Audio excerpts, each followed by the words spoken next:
So in November 2023, my team faced our worst nightmare. Our entire control plane had gone down, but yet most of our alerts were oddly quiet. It turned out our entire main data center had lost power, and it was chaos. We were scrambling, we had very little visibility, we didn't really know the full extent of the damage. Recovery was slow and painful. In some cases, it took days to restore everything, and there was a lot of manual steps. But fast forward 5 months, the same thing actually happened again, but this time it was completely different. Our system stayed online, we had alerts and monitoring, no downtime, and no panic. So I'm Chris Shephard, I'm a senior SRE at Google, although this story comes from a previous company where I faced one of the toughest outages of my career. In this talk, I'll share the lessons we learned from the first incident and the principles we used to survive real-world failure at least the second time. So for context, our overall architecture was very large and quite complex. We had a distributed system that spanned multiple geographic regions. We had almost 100 engineering teams operating across time zones, thousands of microservices, each with their own interdependencies and failure modes. We ran everything ourselves. We didn't use any cloud providers. And we had a primary region in the US, and then another second disaster recovery region in Europe. Now, resilience was always important, but it was never really fully prioritized compared to shipping things fast and moving quickly. And for many years, that generally worked fine until one day our control plane just suddenly completely lost power. So this wasn't a product or a service, this was the entire data center went down. 1 minute, everything was fine, the next, complete nothing, no traffic, nothing. Even our monitoring systems were down, so we were completely flying blind. In our primary region, we had multiple data center sites, but only one that was typically used by most applications. So when the outage happened there, it causes real problems. We had failover plans to our disaster recovery center, but they were never properly tested. They were very out of date in a lot of cases, and in some cases, they just never worked to start off with. So when we realized what had happened, the real challenge begun. We knew we were down, but we didn't really know how widespread the damage was. Our dashboards were completely hanging, our logs were inaccessible. We didn't know what was broken, we didn't know how much data we lost. So teams were frantically jumping on calls, we had chat threads flying around everywhere, and we were just trying to piece together this response manually. And almost everything from failing over to spinning up fallback services had to be done by hand. And there were moments of real chaos during this. It took hours to stabilize and days to recover everything. And because of that, we lost data, and more importantly, we lost customer trust as well. So this incident forced us to take a step back and take a good hard look at our architecture. The truth was we hadn't really designed for failure. We'd only ever designed for success. So we were heavily tied to this single data center, and we had interdependencies between our services, which meant one issue often cascaded into multiple issues.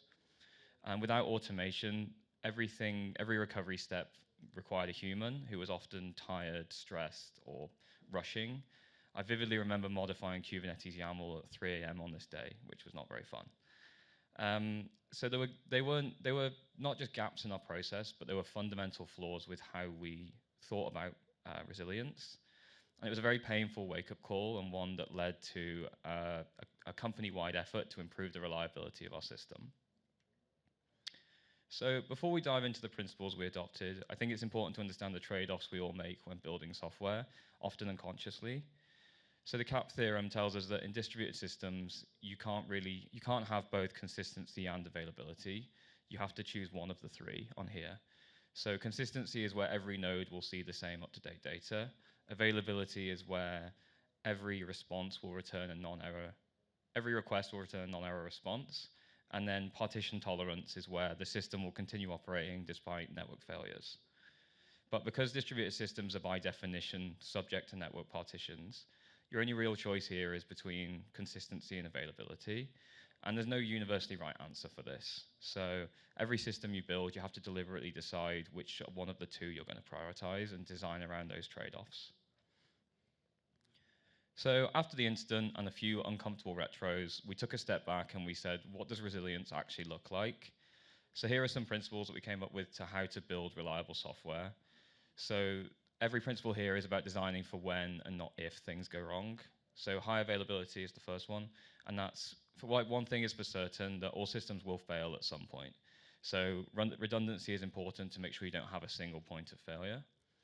Then we have failure isolation. So whenever an outage happens, you want to make sure you don't trigger a domino effect and take down half the stack. Then graceful degradation. So if you can't serve everything, at least serve other parts of the system and do that well. And then finally, validation. So not just hoping that things will hold up in an instant, but actually testing it regularly to make sure it does. So these kind of things became our like North Star. So every pattern and tool that we built kind of mapped back to one of these. So let's start looking at how we can ensure high availability. So the most fault-tolerant approach is an active-active deployment. So simply running multiple instances of your application, each of them serving real traffic.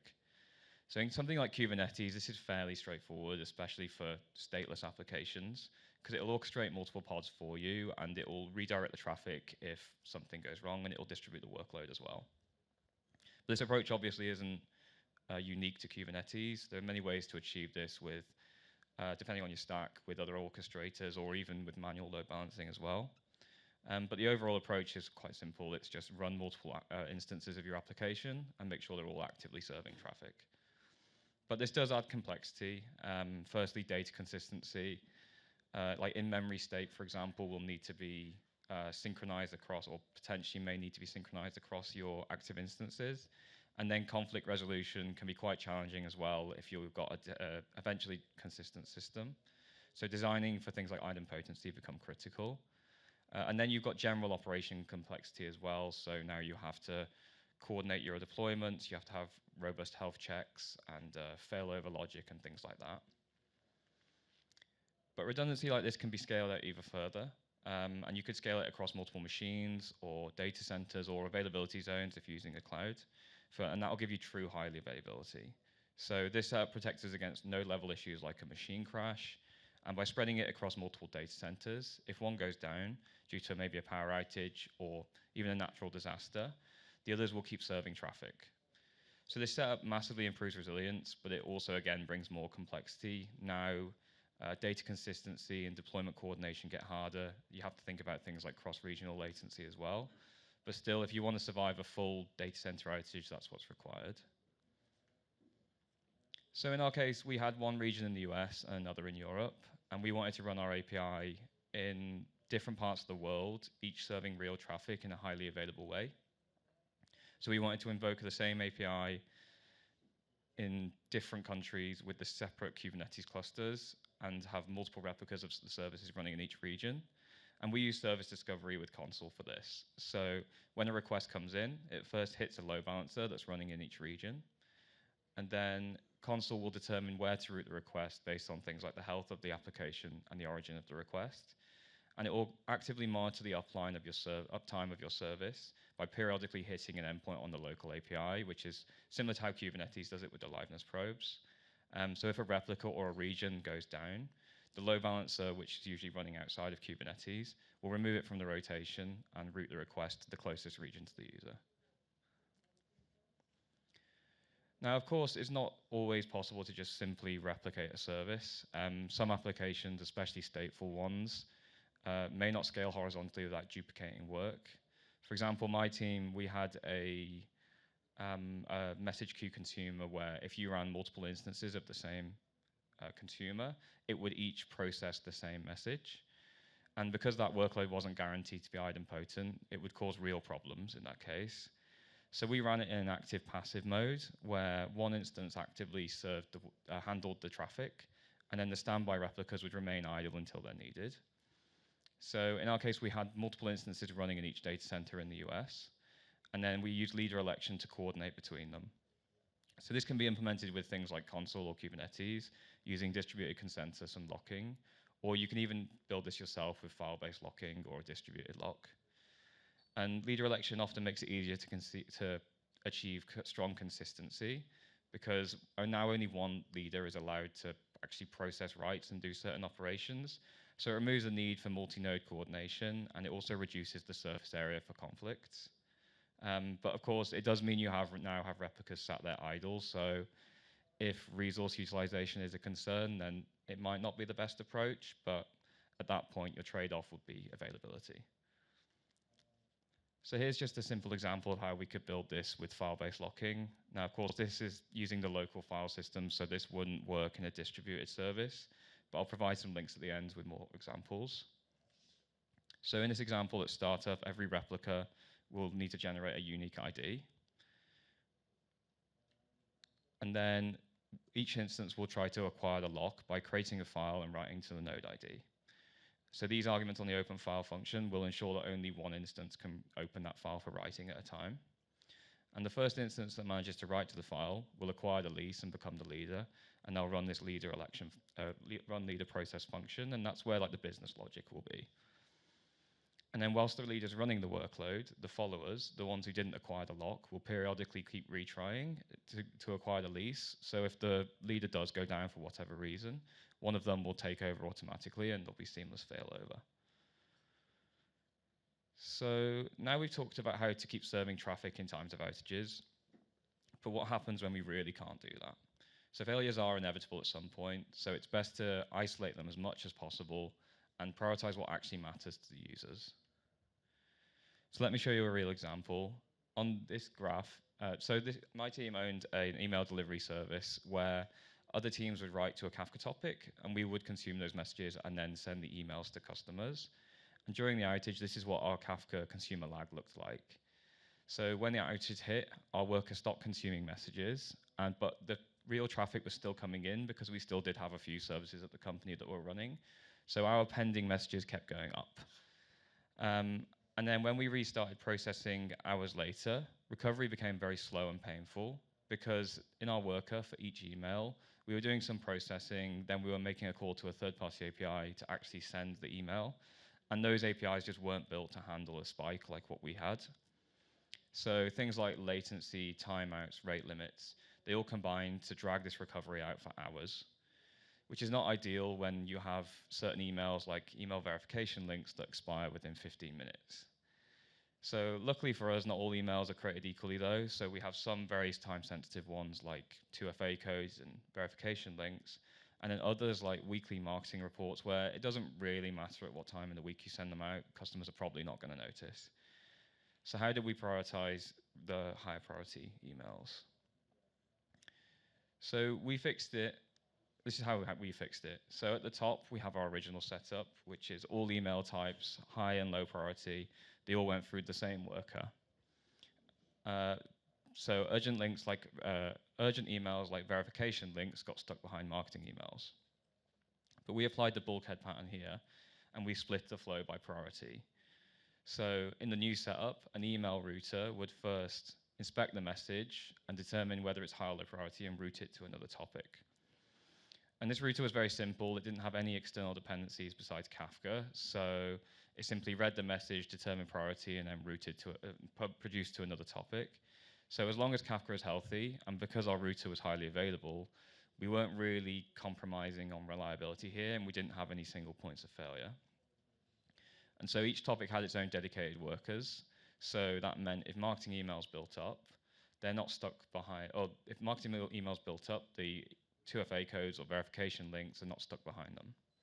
So this simple separation just allowed us to, if messages were building up and we had lag, we could just disable the low priority ones and not process them for a while and prioritize recovery of the critical ones quicker. But segregating workloads is just a great way to compartmentalize faults, and it can help you prioritize certain user experiences. So another common pattern is command query responsibility segregation, or CQRS, and this divides the system into two parts. So you have your commands, which are your writes, and your queries, which are your reads, and this lets you scale both sides independently. So more importantly, it limits the blast radius though. So if your writes are slow or blocked, your reads can still process and serve data from a different path. So it not only improves fault tolerance, but it also gives you more control on performance as well, and prioritization across the user journey. So let's say our write path goes down. In a monolithic setup, that might take down the entire stack. But with CQRS, reads are completely isolated. So even when that post endpoint's on fire, users can still access the data they care about. Now, it's not perfect. They can't make changes to their accounts, but at least from their perspective, the service is still partially alive.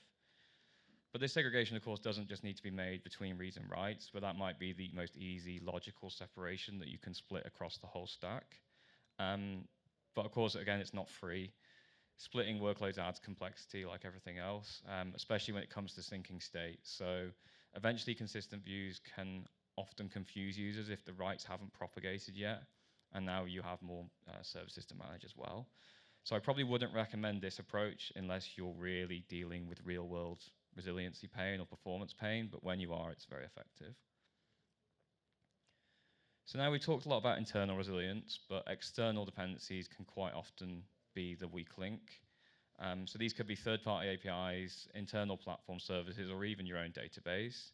And generally, anything that's externally owned, you shouldn't assume that it's reliable, because it could change at any moment. So let's walk through some patterns we use to shield ourselves. So when calling another service, either internal or external, you should always ensure the behavior is deterministic. So we generally want to prevent our service from behaving strangely or hanging in these cases. And timeouts are a good way to stop your service system from hanging. They'll kind of draw the line and say, after 5 seconds, we're going to cut the request off and move on. So this prevents any potential resource exhaustion, and it allows us to gracefully handle that error as well. And it should avoid a situation where you might have many, many client threads all waiting on the same response from some third-party API that's just hanging indefinitely and not responding. And if those requests keep coming in, it could eventually take down your service. And I've seen instances happen of that in the past, and they're really difficult to debug. But timeouts alone are not enough. Transient issues can happen all the time, and anything happening over a network is not safe to assume it's reliable. So in those cases, we should also combine it with automatic retries. So here's a simplified version of how to build it in Go. So first we inject a timeout into the context, and we'll retry up to a max attempts limit. So if that timeout expires, then the client request will get cancelled, and an error will be returned from the client function. And then we'll wait between each retry with attempt using exponential backoff. So between each attempt, we'll wait a bit longer than the previous time. And this wait time will be calculated using an initial wait interval, a multiplier, and an attempt number. So this makes things more resilient, but if you're not careful, it can also amplify outages. So always cap your attempts and wait with backoff to avoid any thundering herd issues where clients are constantly hammering that third-party API with retries. And just to be extra safe, it's also good to set a max interval wait time too, because you never know, someone might come in and set that max attempts to be 1,000 or something very high, and you don't want your service hanging forever between each retry. Now, caching is another way to mitigate risk and potentially reduce load, and it adds a bit more protection when something is flaky. But I will caveat this with caching probably shouldn't be used solely for this purpose, as it will likely cause more complexity, because now you have to think about data invalidation and potentially manage another third-party dependency as well if you're using something like Redis. But it can be a great load reducer though, and it has been a savior during some of our outages before. For example, we had a service that frequently made RPC calls to get user and account mappings. And that data was fairly static. Those mappings didn't really change. So it meant we could cache that data quite aggressively. And so when that mapping service went down, which it sometimes did, we generally didn't even notice because we were just serving from the cache. So instead of fetching from that external service every time, we check the cache first. If it's fresh, great, we can just return it. If not, we'll go to the store and then we'll cache it for next time. So this Go example is just a simple basic time to live or TTL version of a cache.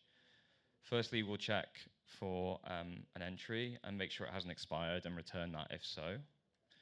Otherwise, we'll fall back to the underlying service and we'll cache the response with a pre-configured expiry for subsequent lookups.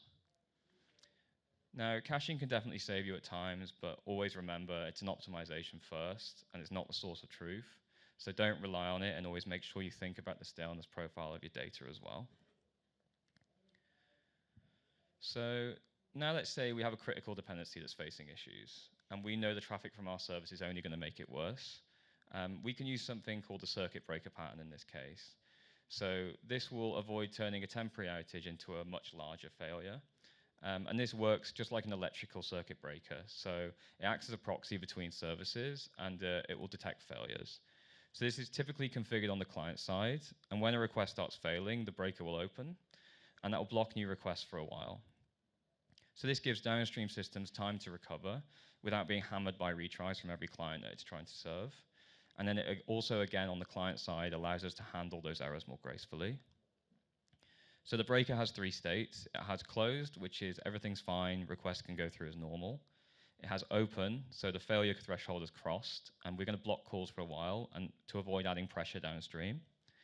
And then half open, which is where we'll let a few calls go through, we'll test recovery. If those succeed, then great, we can close the circuit and resume normal traffic. But if not, we're going to keep it open and we're going to block for a little bit longer.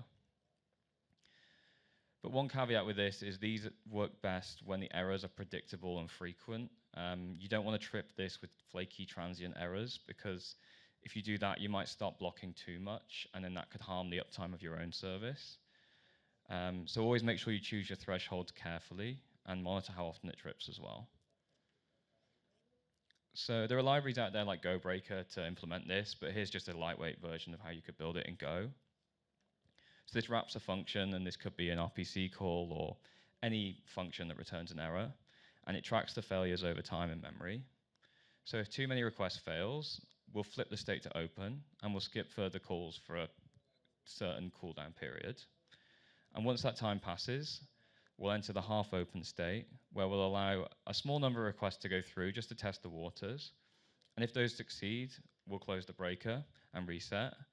But if they fail, we'll stay open a bit longer, and we'll wait a bit longer. So the key benefit is this. It's just instead of flooding a failing service and causing more cascading failures, we isolate the issue and let it recover safely. And then for clients, it means failing fast, and we'll return the error more gracefully instead of waiting around for a timeout. Now, it's not enough just to implement all these strategies and hope for the best during an outage. Just like anything in software, you should always test, validate, and measure things continuously. So to know whether services are resilient, you need to define what good enough looks like. And that's where SLOs come in. So a service level objective is a clear, measurable target of your system's performance and reliability. Now, it's not perfection, it's just the line you draw between what users expect and what's operationally sustainable. So these definitions are a great way to quantify and measure the health of an application, and also sets expectations for customers or other members of the business as well. So some examples of like a latency SLO where it might be 99% of requests need to return in under 300 milliseconds, or an error rate one where less than 0.1% requests return a 5xx, or for pipeline systems, you might have data completeness or freshness SLOs where maybe 95% of messages should be processed within 5 minutes. And by tracking these over time, it tells us how often we're breaking expectations, how much error budget we've got left, and then it makes it easier to configure automated alerting as well. So now we're measuring this, we also need to test our resilience. And that's, so real incidents are hopefully too few and far between to verify with. And when you're in the middle of one, it's really hard for a human to objectively assess what's going on. So that's why we ran weekly chaos tests, where every week as a company, we literally pulled the plug on one of our data centers. Now the goal wasn't just to break things for fun, but it was to prove that our failover processes actually worked in real conditions with real users online. But the first few times we did this, they were not great. They found a lot of issues, a lot of hidden dependencies, even systems that we thought were resilient and redundant that weren't. But over time, these tests did become routine. We trusted our systems much more. We got much better at working under pressure and coping with them, and the automation improved as well. So when the real outage came along, it just felt like another Wednesday. So after all our efforts, all our time, fixing tech debt, changing the way we built software, and improving our outage handling, of course, the same thing had to happen again. The same data center faced the same issue. However, this time things were totally different. For one, this time we actually received alerts and could monitor what was happening. And thanks to our highly available deployments, traffic automatically shifted to the healthy sites or away from the unhealthy site. Errors were handled gracefully. We didn't cascade. There was no need for manual restarts, no late night scripts, no modifying YAML at 3 a.m., which I was very grateful for. And our systems didn't just survive, but they kept functioning. So it was the same data center, it was the same root cause, but it was two completely different outcomes. In November, it took us 36 hours to recover, but by April, we had full visibility, automated failover, and barely any downtime at all. We even managed to continue the meeting we happened to be having at the same time. And that didn't happen by accident, that was the result of an intentional effort. This time we designed for failure and we didn't collapse. So what did we learn? Design for failure because it is inevitable. Assume that every data center network dependency will go down at some point. Protect yourself from others, harden your API calls, use retries, timeouts, circuit breakers. They're like seatbelts and airbags, let's say. And isolate failures, keep problems contained, prioritize your workloads, and don't let one service take down your whole stack. And then finally, measure what matters and practice disaster before it happens. Because if you don't practice your resilience, you'll have no idea how it will perform in a real world. You can't eliminate failure, but you absolutely can control how bad it gets. So thanks for listening. Happy to take any questions, and feel free to scan the QR code with the code examples if you want.